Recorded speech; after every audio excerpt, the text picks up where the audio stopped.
ನಮ್ಗೆ ಆಗಲಿಲ್ಲ ಸರ್ ಪೂರ್ತಿ ಓದೋಕ್ಕೆ. ಸಾಯಿಸ್ಬಿಟ್ರಿ ನೀವು ನಮ್ಮನ್ನು, ಆಮೇಲೆ ಬದುಕಿಸ್ಬಿಟ್ರಿ. ಯಾಕೆ ಸಾಯಿಸಿದ್ರಿ ಅಂದರೆ ನಿನ್ನ ಪಾಪ ಕಳೀತು ಸತ್ತೋಗು ಅಂತ ಸಾಯಿಸಿದ್ರಿ. ಸೊ ನಿನ್ನ ಕರ್ಮ ಕಳೀತು, ಇನ್ನು ನೆಮ್ಮದಿ ಆಗಿರು. ಇನ್ಮೇಲೆ ಹೀಗೆ ಅವೆರಡು ನೀನೇ ಇಟ್ಕೊ, ಅವು ನಿನ್ನ ಆಸ್ತಿ. ಯಾಕೆ? ನೀನ್ ಯಾರು? ನಾನ್ ರಾಜ. ನನ್ಗೇನಾಗಬೇಕು? ನಿನಗೇನಾಗ್ಬೇಕು ಅಂತ ನಾನು ಕೇಳಿದ್ರೆ ನಾನೇನ್ ಹೇಳಿ ತಾತ? ಎದುರುಗಡೆ ತಲೆ ಸುತ್ತು ಬಂದು ಈ ರೂಮಲ್ಲಿ ಇದು ವರಾಂಡದಲ್ಲಿ ನಾನು ಕೂತಿದ್ದೀನಿ. ಬಿದ್ದರು ಅಯ್ಯಯ್ಯೋ ಅಂತ ಓಡೋದ್ರೆ, ಯಾಕಪ್ಪ ತಲೆ ಸುತ್ತು ಬಂದ್ಬಿಡ್ತು ಕಣ, ತಲೆ ಸುತ್ತು ಬಂದ, ಹೇಳಬಾರ್ದಾಗಿತ್ತೇನಪ್ಪ, ಹೇಳಿದ್ರೆ ಏನ್ ಮಾಡ್ತಿದ್ದೆ, ಬೀಳಕ್ ಮುಂಚೆ ಹಿಡ್ಕೋತಿದ್ಲಲ್ಲಪ್ಪ.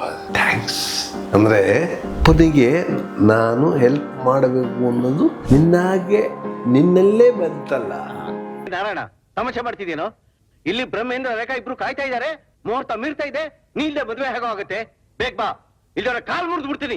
ಸೊ ಹಾಗಾಗಿ ಈ ಬಣ್ಣದ ಲೋಕದ ಜೀವನನೇ ಅಷ್ಟೇ ಸರ್. ನೀವು ಇನ್ನೂರು 300 ಚಿತ್ರ ಮಾಡಿರಿ, ನಿಮ್ಮ ಒಂದು ಮನಸ್ಸಿನ ಒಂದು ಹಿಡಿತ ನಿಮ್ಮಲ್ಲಿ ಇರಬೇಕು, ನಿಮ್ಮ ಆಲೋಚನೆ ಲೆಕ್ಕಾಚಾರ ಇರಬೇಕು, ನೀವು ಫ್ಯೂಚರ್ ಭವಿಷ್ಯದ ಬಗ್ಗೆ ಯೋಚನೆ ಮಾಡಬೇಕು. ಅದು ಸ್ವಲ್ಪ ಬುದ್ಧಿವಂತಿಕೆಯಿಂದ ಇಷ್ಟೆಲ್ಲನೂ ನಾವು ಹೇಳ್ತೀವಿ ಸರ್.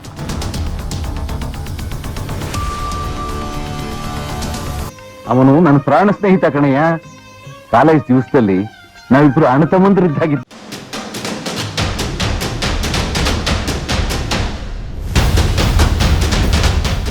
ನಮ್ಗೆ ಆಗಲಿಲ್ಲ ಸರ್ ಪೂರ್ತಿ ಓದೋಕ್ಕೆ. ಸಾಯಿಸ್ಬಿಟ್ರಿ ನೀವು ನಮ್ಮನ್ನು, ಆಮೇಲೆ ಬದುಕಿಸ್ಬಿಟ್ರಿ. ಯಾಕೆ ಸಾಯಿಸಿದ್ರಿ ಅಂದರೆ ನಿನ್ನ ಪಾಪ ಕಳೀತು ಸತ್ತೋಗು ಅಂತ ಸಾಯಿಸಿದ್ರಿ. ಸೊ ನಿನ್ನ ಕರ್ಮ ಕಳೀತು, ಇನ್ನು ನೆಮ್ಮದಿ ಆಗಿರು. ಇದು ಪೂರ್ತಿ ಕಷ್ಟಪಟ್ಟು ಆಮೇಲೆ ಒದ್ದಾಡ್ಕೊಂಡು ಓದಿ ಇನ್ನು ನಮ್ಮಪ್ಪನಿಗೆ ಏನಾದ್ರು ಇನ್ನೂ ಹೆಚ್ಚು ಕಮ್ಮಿ ಆಗ್ಬಿಡುತ್ತೆ ಅಂತ ನಂಗೆ ಭಯ ಆಗ್ತಿತ್ತು. ಯಾಕೆಂದರೆ ನೀವು ನಿಜವಾಗ್ಲೂ ಸ್ವಾಭಿಮಾನಿ ಅಂದರೆ ಅವ್ರಿಗೆ ಹೇಳಬೇಕು. ಎದುರುಗಡೆ ತಲೆ ಸುತ್ತು ಬಂದು ಈ ರೂಮಲ್ಲಿ ಇದು ವರಾಂಡದಲ್ಲಿ ನಾನು ಕೂತಿದ್ದೀನಿ. ಬಿದ್ದರು ಅಯ್ಯಯ್ಯೋ ಅಂತ ಓಡೋದ್ರೆ, ಯಾಕಪ್ಪ ತಲೆ ಸುತ್ತು ಬಂದ್ಬಿಡ್ತು ಕಣ, ತಲೆ ಸುತ್ತು ಬಂದ, ಹೇಳಬಾರ್ದಾಗಿತ್ತೇನಪ್ಪ, ಹೇಳಿದ್ರೆ ಏನು ಮಾಡ್ತಿದ್ದೆ, ಬೀಳಕ್ಕೆ ಮುಂಚೆ ಹಿಡ್ಕೋತಿದ್ಲಲ್ಲಪ್ಪ. ಥ್ಯಾಂಕ್ಸ್ ಅಂದರೆ ಅಪ್ಪನಿಗೆ ನಾನು ಹೆಲ್ಪ್ ಮಾಡಬೇಕು ಅನ್ನೋದು ನಿನ್ನಲ್ಲೇ ಬಂತಲ್ಲ, ನಾನು ಕೇಳದೆ ಬಂತಲ್ಲ, ಅಷ್ಟಕ್ಕೆ ಥ್ಯಾಂಕ್ಸ್. ಅಂದರೆ ನಿಮ್ಮ ಅಪ್ಪನ ಬಗ್ಗೆ ಕಾಳಜಿ ವಹಿಸ್ಬೇಕು ಅನ್ನೋದು ನಿನಗಿದೆ, ಮಾಡು ಅಂತ ಹೇಳಲ್ಲ, ನಿನಗೆ ಬಂತಲ್ವ ಅನ್ನೋದು. ಅದು ಯಾಕಾಯಿತು ಅಂತ ಅದನ್ನು ಒಂದು ಹೇಳ್ಬಿಟ್ಟು ನಿಮಗೆ ಹೇಳ್ತೀನಿ. ಹಣದ ತೊಂದರೆ ಯಾರನ್ನೂ ಕೇಳೋಕ್ಕಾಗಲ್ಲ, ಕೊಟ್ಟಿದ್ದ ದುಡ್ಡೆಲ್ಲ ವಾಪಸ್ ಕೊಟ್ಬಿಟ್ಟಿದ್ದಾರೆ. ಕಾಯಿಲೆ ಜಾಸ್ತಿ ಆಗ್ತಾಯಿದೆ, ಯೋಚನೆ ಜಾಸ್ತಿ ಆಗ್ತಿದೆ. ಡಾಕ್ಟ್ರಿಗೆ, ಸರ್ ನನಗೆ ತಲೆ ತುಂಬ ಹಿಂಸೆ ಆಗ್ತಿದೆ, ನಿದ್ದೆ ಬರ್ತಾ ಇಲ್ಲ, ಇದು ಹೆಚ್ಚು ಜನಕ್ಕೆ ಗೊತ್ತಿಲ್ಲ, ನಿದ್ದೆ ಬರ್ತಾ ಇಲ್ಲ. ಸರಿ, ಇಲ್ಲೇ ಒಂದು ಶಾಶ್ವತ ಮೆಡಿಕಲ್ಸ್ ಅಂತಿತ್ತು, ಅಲ್ಲಿ ಹೋಗೋರು ಮಾತ್ರೆ ತಗೊಳ್ಳೋರು. ಮೊದಲೇ ವಾರದಲ್ಲಿ 1 ಮಾತ್ರೆ, 2ನೇ ವಾರಕ್ಕೆ 2 ಮಾತ್ರೆ, 3ನೇ ವಾರಕ್ಕೆ 3 ಮಾತ್ರೆ, ಈ ಥರ ಶುರು ಮಾಡ್ಬಿಟ್ರು. ಒಂದು ದಿವಸಕ್ಕೆ ನಿದ್ದೆ ಮಾತ್ರ. ಕೇಳೋಕ್ಕಾಗಲ್ಲ, ತಡ್ಕೊಳಕ್ಕಾಗಲ್ಲ, ಬದುಕೋಕ್ಕಾಗಲ್ಲ, ಸಾಯೋಕ್ಕಾಗಲ್ಲ. ಈ ಪರಿಸ್ಥಿತಿಲಿ ದೇವರಿಚ್ಛೆ ಎಲ್ಲ ಮುಳುಗೋಗ್ತಾ ಇದ್ದೀವಿ. ನೀ ಏನು ಕೊಡ್ತೀಯೋ ಕೊಡಪ್ಪ, ಶಿಕ್ಷೆ ಅನುಭವಿಸ್ತೀನಿ ಅಂತ ಅವನು ಮಾತ್ರ ನೋವು ಅನುಭವಿಸ್ತಾ ಅಂದ್ಕೊಂಡಿದ್ದಾನೆ.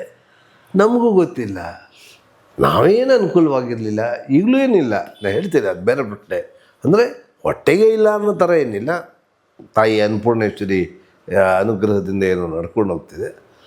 ಸೊ ಆ ಪರಿಸ್ಥಿತಿ ಅವತ್ತಿದ್ದಾಗ ತಲೆ ತಗ್ಸೋದು ಬಹಳ ಏನೋ ದೊಡ್ಡ ವಿಷಯ ಏನಲ್ಲ. ಆಟೋಮೆಟಿಕ್ಕಾಗಿ ಕತ್ತೆ ನಿಲ್ತಲ್ಲ, ಬಿದ್ದೋಗ್ತಾ ಇದೆ. ಅವಾಗ ನಿಜವಾಗ್ಲೂ ಕತ್ತು ಬಿದ್ದೋಯ್ತು. ಯಾಕೆಂದ್ರೆ ಮಾತ್ರ ಜಾಸ್ತಿ ತೊಗೊಂಡ್ಬಿಟ್ಟಿದ್ರು. ಈ ವಿಷಯ ಗೊತ್ತಾಗಿ ನಾನು ಹೋಗಿ ಗಲಾಟೆ ಮಾಡಿ ಮೆಡಿಕಲ್ ಸ್ಟೋರ್ ಹತ್ರ ಏನು ಅಂದ್ಕೊಂಡಿದ್ದೀರಾ, ಯಾಕೆ ಹಿಂಗೆ ಕೊಡ್ತಿದ್ದೀರಾ ಅದನ್ನು? ಇಲ್ಲ ಸರ್, ಅವ್ರು ಪ್ರಿಸ್ಕ್ರಿಪ್ಷನ್ ಕೊಡ್ತಾರೆ, ನಾವು ಕೊಡ್ತಾ ಇದ್ದೀವಿ. ಆಮೇಲೆ ಡಾಕ್ಟರ್ ಹತ್ರ ಎಲ್ಲ ಸುಳ್ಳು ಹೇಳೋದು.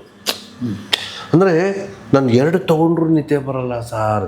ಅವರು ಅದಕ್ಕೆ ಸ್ಟ್ರಾಂಗ್ ಆಗಿರೋದು ಏನಾರು ಹೇಳೋದು, ಬರ್ಕೊಡ್ತಾರೆ ಅವ್ರಿಗೆ. ಸರ್, ಡಾಕ್ಟ್ರಿಗೆ ನಾವು ಇದನ್ನು ಈ ಥರ ಆಗ್ತಿದೆ ನೋವು ಅಂದರೆ ಆ ಥರದ್ದು ಇದು ಮಾಡ್ತಾರೆ. ನಿದ್ದೆ ಬರ್ತಿಲ್ಲ ಅಂದರೆ ಏನು ಟೆಸ್ಟ್ ಮಾಡ್ತಾರೆ ಹೇಳಿ? ಏನೋ ಸ್ಲೀಪ್ ಸ್ಟಡಿ ಮಾಡ್ಬೋದು ಬೇರೆ. ಹೌದು. ನಂಗೆ ನಿದ್ದೆ ಬರೋಲ್ಲ, ಭಾಳ ಹಿಂಸೆ ಆಗುತ್ತೆ, ಬಿ ಪಿ ಜಾಸ್ತಿ ಆಗುತ್ತೆ. ಸೊ ಅವ್ರಿಗೆ ಏನು ಮಾಡ್ತಾರೆ, ಬಿ ಪಿ ಜಾಸ್ತಿ ಆಯಿತು, ನಿದ್ದೆ ಬರ್ತಿಲ್ಲ ಅಂತಂದಾಗ ಸ್ವಲ್ಪ ಇವ್ರು ನಿದ್ದೆ ಮಾಡಿದ್ರೆ ಅನುಕೂಲ ಆಗುತ್ತೆ ಅಂತ ಆ ಕಡೆದು ಏನೋ ಒಂಡೋಸ್ ಹಾಕ್ತಾರೆ. ಆದರೂ ಬರಲಿಲ್ಲ ಅಂತಂದರೆ ಈ ಥರ ಮಾಡಿ ಮಾಡಿ ಕೊನೆಗೆ ಅವರು ಇಲ್ಲ ಇಲ್ಲ ಅಂತ ಹೇಳಿ ಕಳಿಸಿ ಇವ್ರು ಮೆಡಿಕಲ್ ಸ್ಟೋರ್ ಮುಂದೆಲ್ಲ ಗಲಾಟೆ ಮಾಡಿಬಿಟ್ಟಿದ್ದಾರೆ ನಮ್ಮಪ್ಪ. ಕೊನೆಗೆ ವಯಸ್ಸಾದ ಕೊನೆಗೆ ಏನಾಗಿದೆ ಅಂದರೆ ಸರ್, ಹೇಳ್ಬಾರ್ದು, ನಾನು ಮೆಡಿಕಲ್ ಬಿಸ್ನೆಸ್ಸಲ್ಲಿದ್ದವನು ಸರ್. ಈ ಎಪಿಲೆಪ್ಟಿಕ್ ಡ್ರಗ್ ಒಂದು ಬರುತ್ತೆ, ಎಪ್ಟಾಯಿನ್ ಅಂತ ಬರುತ್ತೆ. ಈ ಥೈರಾಯ್ಡ್ ಪ್ರಾಬ್ಲಮ್ಗೆ ಒಂದು ಥೈರೋನಾರಮ್ ಅಂತ ಬರುತ್ತೆ, ಥೈರಾಕ್ಸಿನ್ ಟ್ಯಾಬ್ಲೆಟ್. 2 ಆಗಿನ ಕಾಲದಲ್ಲಿ ಬೂಟ್ಸ್ ಕಂಪ್ನಿದು. ಹಿಂಗೆ ಇಟ್ಟರೆ ಬಾಟ್ಲು ಸಡನ್ನಾಗಿ 2 ಒಂದೇ ಥರ ಕಾಣುತ್ತೆ. ಓಕೆ. ಇವರು ಏನು ಮಾಡಿಬಿಟ್ಟಿದ್ದಾರೆ, ಥೈರಾಕ್ಸಿನ್ ತೊಗೊಳ್ತಾ ಇದ್ದಿದ್ದ ಜಾಗಕ್ಕೆ ಅವನು ನಿದ್ದೆ ಮಾತ್ರ ಕೊಡಲ್ಲ ಅಂದಿದ್ದಕ್ಕೂ ಏನೋ ಗಲಾಟೆ ಮಾಡಿದ್ದಕ್ಕೇನಾಯಿತು, ಬಾಕಿ ಜನ ಇದರಲ್ಲಿ ಅವರು ಇದ್ದವ್ರು ಏನೋ ಸಮಜಾಯಿಸಿ ಮಾಡಿ ಆಯಿತು, ತೊಗೊಳ್ಳೋ ವಿಚಾರ ಅಂತ ಆಯಿತು ಕೊಟ್ಟಿದ್ದೀನಿ ಅಂತ ಏನೋ ಒಂದು ಕೊಟ್ಟಿದ್ದಾರೆ. ಎಪ್ಟಾಯಿನ್ ಬಾಟ್ಲಿ ತೊಗೊಂಡ್ಬಿಟ್ಟಿದ್ದಾರೆ ಥೈರಾಕ್ಸಿನ್. ಸರ್, ಅದು ಎಪಿಲೆಪ್ಟಿಕ್ದು ಎಪ್ಟಾಯಿನು ಫಿನಿಟಾಯಿನ್ ಅಂತ ಹೇಳ್ತೀವಿ. ಅದು ಈ ಮೂರ್ಛೆ ರೋಗ ಬರುತ್ತೆ ಅದಕ್ಕೆ ತಗೊಳ್ಳೋದು. ಇವರು ಆ ಮಾತ್ರೆ ತಗೋತಾ ಇದ್ದಾರೆ 3 ತಿಂಗಳಿಂದ, ನಮಗೆ ಗೊತ್ತಿಲ್ಲ. ಆಮೇಲೆ ನಾನು ಹೆಂಡತಿ ನೋಡ್ಬಿಟ್ಟು ಏನೇನೋ ಎಪ್ಟಾಯಿನ್ ಯಾತಕ್ಕೆ ಕೊಡೋದು, ಎಪ್ಟಾಯಿನ್ ಯಾಕೆ ಬರುತ್ತೆ ನಮ್ಮಲ್ಲಿ?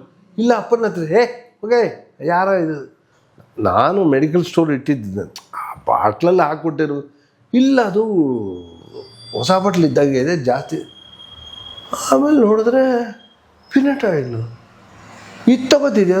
ಹ್ಞೂ ಅದನ್ನು ನೋಡಿದ್ರೆ 3 ತಿಂಗಳಿಂದ ತಗೋತಾ ಇದ್ದಾರೆ. ಸೊ ಈ ಥರದ್ದೆಲ್ಲ ಪರಿಸ್ಥಿತಿಗೊಳಗಾಗಿ ಒಬ್ಬ ಈ ಯಾವಾಗ ಅಭದ್ರತೆ ಅನ್ನೋದು ಅಥವಾ ಮೂರ್ಖತನ ಅನ್ನೋದು, ಸರ್ ಈಗಿನವರು ದುಡ್ಡು ಮಾಡ್ತಾರೆ ಪೆದ್ರಲ್ಲ ಸರ್, ಆದರೆ ಹಾಳು ಮಾಡದೆ ಅದನ್ನು ಒಳ್ಳೆಯದಕ್ಕೆ ಉಪಯೋಗಿಸ್ಕೊಂಡು ವೃದ್ಧಿ ಮಾಡಿಕೊಂಡ್ರೆ ಒಳ್ಳೆಯದು. ಆ ಥರದ್ದು ಎಲ್ಲರೂ ಏನು ಕೆಟ್ಟೋಗಿಲ್ವಲ್ಲ ದುಡ್ಡು ಮಾಡಿದವರು. ಆಮೇಲೆ ದುಡ್ಡೇ ಮಾಡದೇ ಇದ್ದವರು ಎಲ್ಲರೂ ಕೆಟ್ಟ ಅಭ್ಯಾಸಕ್ಕೇನು ಒಳಗಾಗಿಲ್ವಲ್ಲ ಅಲ್ವಾ ಸರ್? ಸೊ ಹಾಗಾಗಿ ಈ ಬಣ್ಣದ ಲೋಕದ ಜೀವನನೇ ಅಷ್ಟೇ ಸರ್. ನೀವು 200-300 ಚಿತ್ರ ಮಾಡಿರಿ, ನಿಮ್ಮ ಒಂದು ಮನಸ್ಸಿನ ಒಂದು ಹಿಡಿತ ನಿಮ್ಮಲ್ಲಿ ಇರಬೇಕು, ನಿಮ್ಮ ಆಲೋಚನೆ ಲೆಕ್ಕಾಚಾರ ಇರಬೇಕು, ನೀವು ಭವಿಷ್ಯದ ಬಗ್ಗೆ ಯೋಚನೆ ಮಾಡಬೇಕು. ಅದು ಸ್ವಲ್ಪ ಬುದ್ಧಿವಂತಿಕೆಯಿಂದ ಇಷ್ಟೆಲ್ಲನೂ ನಾವು ಹೇಳ್ತೀವಿ ಸರ್. ಅದೃಷ್ಟ ಅನ್ನೋದಿರಬೇಕು. ಬಹುಶಃ ಆ ಹೊತ್ತಿಗೆ ನಾನು ಇಲ್ಲಿ ಬಂದಿರಬೇಕು. ಹಾಂ, ಅದೆಲ್ಲ ಆದಮೇಲೆ ಆವಾಗ ನೀವೆಲ್ಲ ಹಾಕಿ ಹೋದ ಮೇಲೆ ಚಿತ್ರ ಇದರಲ್ಲಿ ಲೋಕಗಳು ಅಥವಾ ಯಾವ ಪ್ರೋಗ್ರಾಮ್ಗಳು ಬರುತ್ತಲ್ಲ ಟಿವಿಲಿ ಎಲ್ಲ ಬಂದ ಮೇಲೆ ಹಾಂ, ಜನಗಳ ದೃಷ್ಟಿಲಿ ನಾನಿನ್ನೂ ಸತ್ತಿಲ್ಲ ಅಂತಂದು ನನಗೆ ಮತ್ತೆ ಜೀವಾಗ ಬಂತು. ಸನ್ಮಾನ ಮಾಡೋದು, ಯಾರೋ ಒಂದು 3 ಕಾಸು 4 ಕಾಸು ದುರುಪಯೋಗ ಪಡಿಸ್ಕೊಂಡ್ರು. ಹೆಸರು ಹೇಳಿ ಸರ್ ಕೊಡ್ತಾಯಿದ್ದೀನಿ ಅಂತ. ಆಮೇಲೆ ಮೀಡಿಯಾದವ್ರನ್ನ ಕರೆಸೋದು. ಪಾಪ ಅವ್ರು ಮೀಡಿಯಾದವ್ರು ಏನು ಬರ್ತಾರೆ, ಚೆಕ್ ಕೊಟ್ಟಿದ್ದು ನೋಡ್ತಾರೆ, ಹೌದು ತೆಗಿತಾರೆ, ಹಾಕ್ತಾರೆ. 5,000 ರೂಪಾಯಿನ ಚೆಕ್ಕು ಪ್ರತಿ ತಿಂಗಳು ಕೊಡ್ತೀವಿ ಅಂತ ಹೇಳ್ತಾರೆ. ಆ 5,000 ಮೊದಲನೇ ಚೆಕ್ಕೆ ಬೌನ್ಸ್ ಆಗಿರುತ್ತೆ. ನಮ್ಮ ಅಪ್ಪನ ಹತ್ರ ಇಷ್ಟಿತ್ತು ಚೆಕ್ಕು, ಇಷ್ಟಿತ್ತು ಚೆಕ್ಕು ಅಂದರೆ ಎಷ್ಟೋ ಜನ ಏನು ಅನ್ಕೊಂಡ್ಬಿಟ್ಟಿದ್ದಾರೆ, ಕೋಟ್ಯಾಧಿಪತಿ ಆಗ್ಬಿಟ್ಟಿದ್ದಾರೆ. ನನಗೆ ಫೇಸ್ಬುಕ್ಕಲ್ಲಿ ಅಟ್ಯಾಕು ಸರ್, ನಿಮ್ಮಪ್ಪ ಕೋಟ್ಯಾಂತರ ರೂಪಾಯಿ ಮನೆ ಬಿಟ್ಟು ಹೋಗಿದ್ದಾರೆ, ಕೋಟ್ಯಾಂತರ ರೂಪಾಯಿ ಆಸ್ತಿ ಬಿಟ್ಟು ಹೋಗಿದ್ದಾರೆ, ನೀನು ಎಲ್ಲ ಹಾಳು ಮಾಡ್ಕೊಂಡು ಕುಡಿದು ನೋಡಿ ಕುಡಿದು ಗಿಡದೆಲ್ಲ ಹಾಳು. ಅದನ್ನು ಫೇಸ್ಬುಕ್ಕಲ್ಲಿ ಬರೆದ ವ್ಯಕ್ತಿ ಯಾರಂತ ಫಾಲೋ ಮಾಡಿದೆ, ಅವನೇ ಕುಡ್ಕ, ಓಕೆ. ಅವನೇ ಕುಡ್ಕ. ಇದು ಡೆವಲಪ್ಮೆಂಟ್ ಆಯಿತು ಬ್ಯಾಂಕಲ್ಲಿ. ಆಮೇಲೆ ಅದು ಅಲ್ಪ ಸ್ವಲ್ಪ ಹಣ ಇಟ್ಟಿದ್ರು. ಆ ಟೈಮಲ್ಲಿ ಈ ಯಾವಾಗ ಇವ್ರಿಗೆ ಇದು ಕಮ್ಮಿ ಆಗ್ತಿತ್ತು, ನನ್ನ ಹೆಂಡತಿ ಅಲ್ಲಿ ಇಲ್ಲಿ ಚೂರು ಕೇಟ್ರಿಂಗ್ ಮಾಡ್ತಿದ್ಲಲ್ಲ, ನಾನು ಹೇಳ್ತಿರೋದು 2000 ಆಚೆ ನಡೀತಾ ಇರೋವಂಥ ಘಟನೆ. ಹತ್ತಿರ 2003 ನೀವು ಬಂದು ಇಂಟರ್ವ್ಯೂ ಮಾಡಿದ್ದು. ಆ ಟೈಮಲ್ಲಿ ನೋಡಿದ್ರು ಅವರು, ಅಂದ್ಕೊಳ್ಳೋಣ ಅವಾಗೊಂದು 4000 ರೂಪಾಯಿ ತಿಂಗಳಿಗೆ ಮನೆಯ ಖರ್ಚಿಗೆ ದುಡ್ಡು ಬೇಕು ಅಂತ. ಇವಳಿಗೆ ಒಂದು ಸ್ವಲ್ಪ ಕಡಿಮೆ ಕೊಡೋದು. ಇವಳಿಗೆ ಆಶ್ಚರ್ಯ, ಯಾಕೋ ಬೈ ಮಿಸ್ಟೇಕೇನ ಅಪ್ಪ ಕಡಿಮೆ ಕೊಟ್ಬಿಡ್ತು. ಹ್ಞೂ ಆಯಿತು ಅಂದ. ಅದರಲ್ಲಿ ಇವಳಿರೋ ಅನ್ನೋ ನೈಪುಣ್ಯತೆ ಶುರು ಆಯಿತು. ಕೊಟ್ಟಷ್ಟರಲ್ಲೇ ಅವಳು ನಡೆಸ್ಕೊಂಡು ಹೋಗ್ಬೇಕು ಅಂತ. ಹಾಗೆ ಬರ್ತಾ ಬರ್ತಾ ಬರ್ತಾ ಕೊಡೋದು ನಿಲ್ಲಿಸೇ ಬಿಟ್ರು. ಇವಳ್ದು ಡೆವಲಪ್ ಆಯಿತು, ಕೊಡೋದು ನಿಲ್ಲಿಸೇ ಬಿಟ್ರು. ಅಪ್ಪ ಏನೋ ಕೊಡ್ತಾನೇ ಇಲ್ಲ.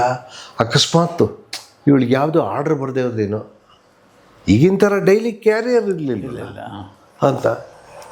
ಆ ದೇವರದ್ದು ಆಶೀರ್ವಾದದಿಂದ ಹೇಗೋ ಸಿಗ್ತಿತ್ತು, ಹೇಗೋ ನಡೀತಿತ್ತು, ಹೆಂಗೋ ನಡ್ಕೊಂಡು ಇದು ಮಾಡ್ತಾಯಿದ್ರು.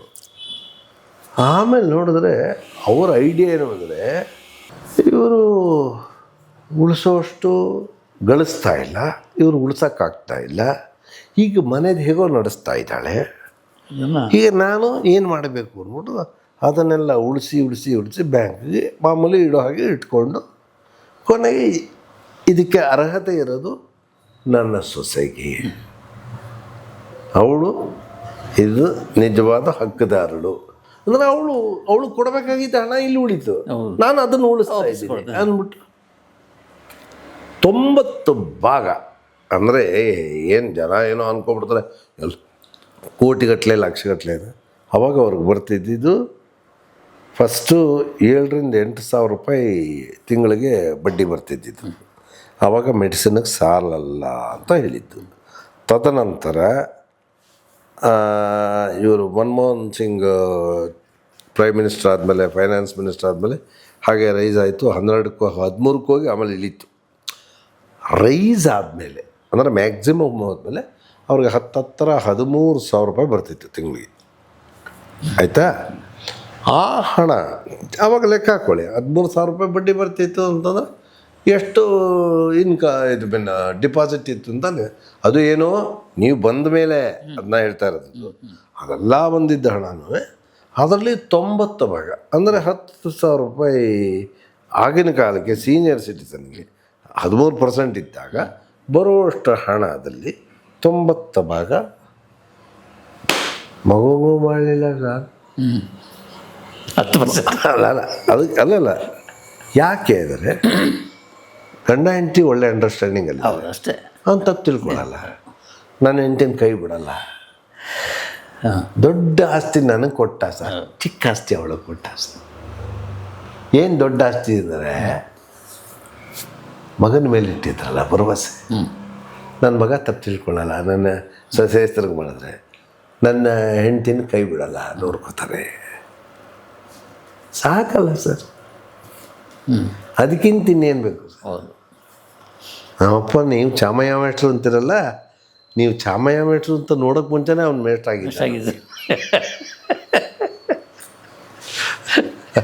ಹಾಗಾಗಿ ನಮ್ಮ ಬದುಕು ಹೀಗೆ ಬಂತು ಸರ್. ಅದನ್ನೇ ಈ 4 ದಿವಸದಲ್ಲಿ ಕೊನೆ ಹಂತ ನಮ್ಮ ಜವಾಬ್ದಾರಿ ಏನು ತೊಗೊಂಡಿದ್ದು ಅಂದರೆ ನಮ್ಮ ಸರ್ವೀಸ್ ಒಪ್ಕೊಂಡಿದ್ವಲ್ಲ, ಒಂದು ಕಾಂಟ್ರಾಕ್ಟೇ. ಕಾಂಟ್ರಾಕ್ಟ್ ಅಂದರೆ ನಾವೇನು ಸೈನ್ ಹಾಕಿರಲಿಲ್ಲ, ಆತ್ಮಸಾಕ್ಷಿನ ಇಟ್ಟು ನಾವು ಒಪ್ಕೊಂಡಿದ್ದು ಕಾಂಟ್ರಾಕ್ಟು 4 ದಿವಸದ ಕೆಳಗೆ. ಅದು ನೆನ್ನೆ ದಿವಸ ಕರೆಕ್ಟಾಗಿ ಆಸ್ತಿ ಸಂಚಯನ ಆಗಿದ್ದು ಮುಗಿಸ್ತು ಸರ್. ಇಲ್ಲಿಗೆ ಪಯಣ ಮುಗಿಯಿತು ತಿಳ್ಕೋ, ಮುಂದೇನು ನಿರ್ಧಾರ ನೀನೇ ಮಾಡು. ಯಾಕೆ ಅಂದರೆ ಎಲ್ರಿಗೂ ನಾವು ಈ ಥರ ವಿಷಯಗಳು ಹುಟ್ಟೋದೇ ಇಲ್ಲ. ಭಗವಂತನ ಎದುರಿಗೆ ಇದ್ದಾಗಲೇ ಕಣ್ಣಲ್ಲಿ ನೀರು ಬರೋದು, ಮನುಷ್ಯರ ಎದುರಿದ್ದಾಗ ಬರಲ್ಲ ಅಲ್ವ. ಅಂದರೆ ಸತ್ಯ ಯಾರು ಕೇಳೋಕ್ಕೆ ಇಷ್ಟಪಡ್ತಾರೆ ಅವ್ರಿಗೆ.